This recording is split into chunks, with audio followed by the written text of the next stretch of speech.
Hello. In this video, we're going to talk about various gain and loss contingencies and decide whether we need to do a journal entry or not and how it would affect the financial statements. So in this exercise, we're told that the following selected transactions relate to contingencies for Classical Tool Makers Inc., which began operations in July 2021. The financial year ends on December 31st. The financial statements are issued in April 2022, which means 4 months after the year ended. They've asked us to prepare the year-end entries for any amounts that would be recorded as a result of each of these contingencies and indicate whether a note disclosure is indicated. That is basically, do we do a journal entry? Do we need a note disclosure? So let's start with the first one. Classical's products carry a 1-year warranty against manufacturer's defects. Based on previous experience, warranty costs are expected to be approximately 4% of sales. The sales are $2 million, all credit sales, for 2021. Actual warranty expenditures were $30,800 and were recorded as warranty expense when incurred. So here we have a situation where we have $2 million in sales. 4% of that we expect is going to be warranty cost. So we need to do two journal entries over here. First one is for the actual warranty expense that we incurred and paid out. And the second is the accrual entry at the end of the year. So let's start out with the first entry. Here we have warranty expense debit and cash credit. Let's assume that cash was paid out when these expenses had to be met. And the amount is given to us in the problem, $30,800. At the end of the year, we need to do another journal entry. And this journal entry again has warranty expense. And this time we are going to accrue a liability. We are accruing the expense and we're going to create the liability, warranty liability, 4% of $2 million. Of that amount, 30,800 has already been incurred. So our calculation over here is going to be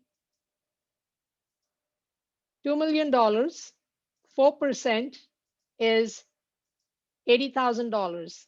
80,000 minus 30,800, that's the amount that we're going to do the accrual entry for, 49,200. So a total of $80,000 is warranty expense for the year, 4% of the $2 million. 30,800 has already been incurred. The remainder is going to be a liability in our books for the next 1 year. The next piece of information tells us, although no customer accounts have been shown to be uncollectible, Classical estimates that 2% of the credit sales will eventually prove uncollectible. So this is an example where we have a loss contingency. The loss is my customer is not going to pay me. That's our expectation, 2% of credit sales. Okay, so at this point of time, my journal entry is going to be bad debt expense debit, allowance for doubtful account credit, 2% of sales.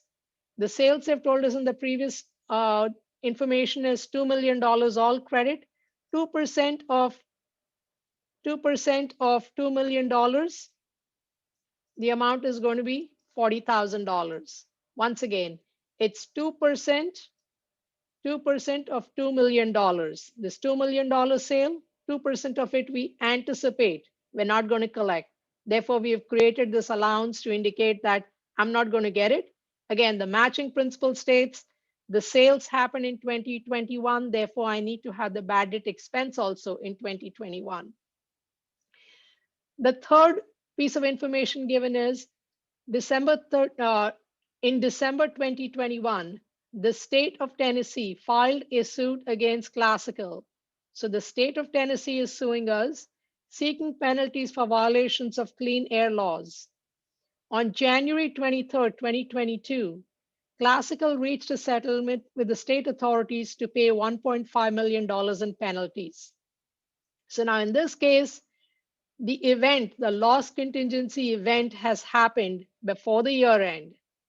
Clarification event happened before the financial statements are prepared. I was told upfront here, these financial statements were issued in April 2022. So this is saying in January itself, I know I'll have to pay $1.5 million. So I need to do a journal entry. Litigation loss debit, litigation liability credit. I know the amount, 1.5 million. I've settled it for that amount. So therefore, I need to go ahead and do a journal entry, and I need to explain in my notes. I need to have a disclosure explaining what this liability is about, basically indicating I have this liability, it's come into my income statement, it's in my balance sheet, I will have to pay this amount. So this does require a disclosure and a journal entry. Now moving on, let's look at number 4. Classical is a plaintiff in a $4 million lawsuit filed against a supplier. We have sued a supplier. We are the plaintiff. The suit is in final appeal, and attorneys advise that it's virtually certain that Classical, that's us, will win the case and be awarded $2.5 million. So good for us. We sued for $4 million. We think we're going to get $2.5 million. This is an example of a gain contingency. So whenever we have a gain contingency, until we actually get that money, no journal entry. However, we will disclose this in the notes. The reason we're disclosing in the notes is not because we filed, but because we're virtually certain we are going to win it. It's in final appeal, so we have come to the end. So we can do a note disclosure, but no journal entry. Okay, remember, gain contingencies, we do not accrue the gain. Number 5, in November 2021, Classical became aware of a design flaw in an industrial saw that possesses a potential electrical hazard. Bad news. A product recall appears unavoidable. Well, better to get them back before something goes wrong. Such an action would likely cost the company $500,000. So in this case, well before December 31st, I know about the flaw. I have an idea as to what it's going to cost me to do the product recall.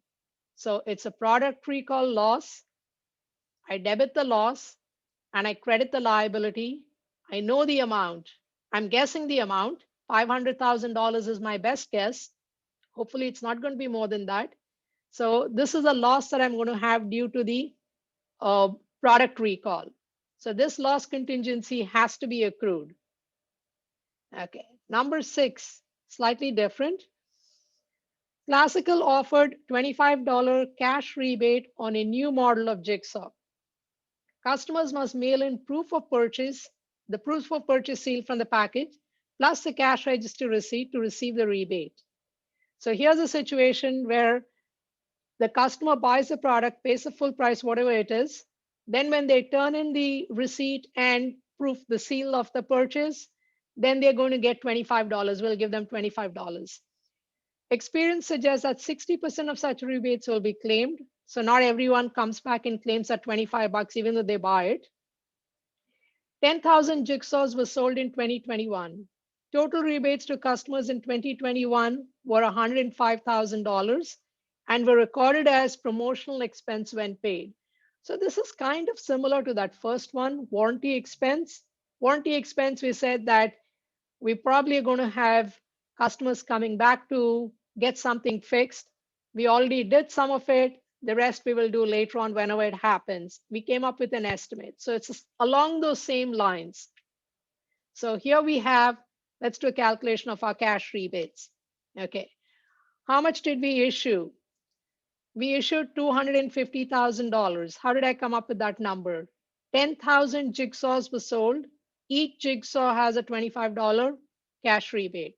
So 10,000 times 25 is $250,000.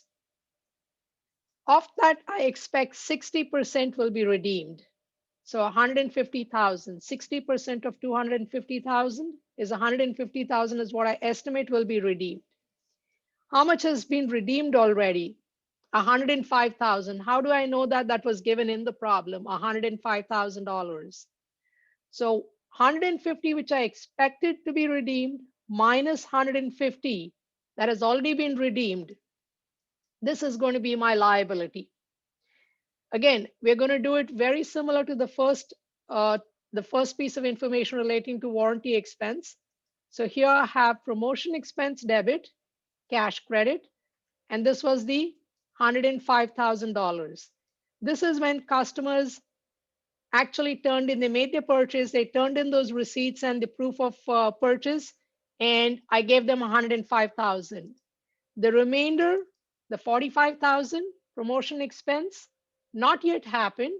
It's the estimated liability.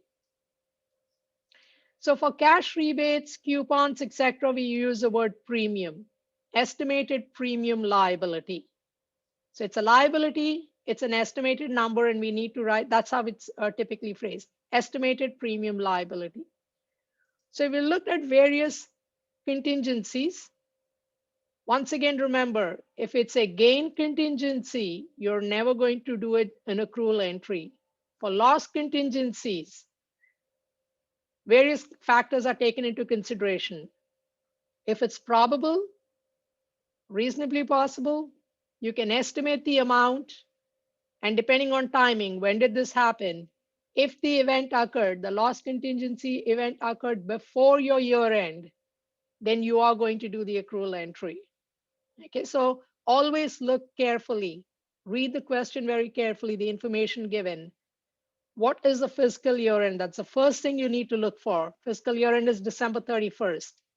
Financial statements are prepared on, are issued on April 2022. That is 3 months later, they're issuing the financial statements, assuming it's April 1st.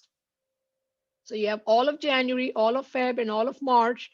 If there's any clarifying information that comes in, that's clarifying information typically is saying, yes, I lost the lawsuit. Yes, this is the amount. That's when you're going to go ahead with those journal entries. So always read through the information very carefully for each one of these and see how you're going to do the journal entry.